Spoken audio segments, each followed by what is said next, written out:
10 days after Sandy hit, and we are still hearing amazing stories of survival. One of those stories touched all of us here. A son trapped, a frantic father, and a Facebook posting that went viral. Eyewitness News reporter Stacey Sager is here with the story. Stacey? Well, Diana Sade, it's an unbelievable story. A young man from Toms River swept away in the hurricane. What would you do? Well, he manages to find land, breaks into someone's home, and then writes a desperate letter as he thinks he's dying. I'm dying. I'm 28 years old. My name is Mike. Mike Ian still shakes as he reads this emotional letter. It's gut-wrenching. A wave threw me. It was Monday night here in New Jersey. Mike chose not to evacuate from his grandparents' home here in Toms River.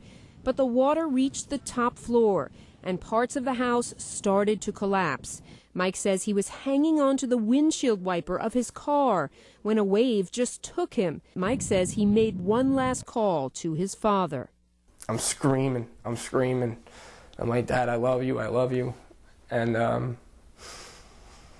it was the most difficult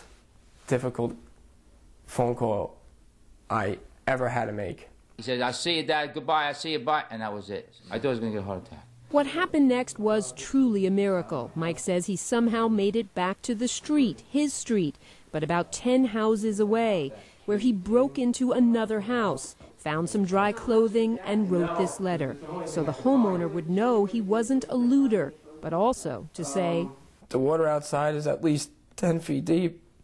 There's no rescue. Tell my dad I love him. Mike waited 8 hours but was rescued, and Christine Treglia, who found the letter in her home, well, she called Mike's dad and then posted the letter on her Facebook page, adding this: "We found this letter and 2 others in our home along with help me signs. We called immediately and were so relieved that Mike was safe."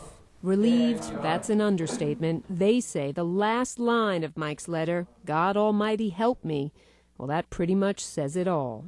I was just thinking, I'm like, I have to see my dad again. I have to see my family again. I can't die like this. Mike was rescued the next morning by a man on a jet ski. That man, Frank Vincendis, tells me Mike was in pretty bad shape. He was pale, he had hypothermia. They took him in and helped him, and now Mike is just thankful he's alive. Diana. And we are too. Thank you, Stacey.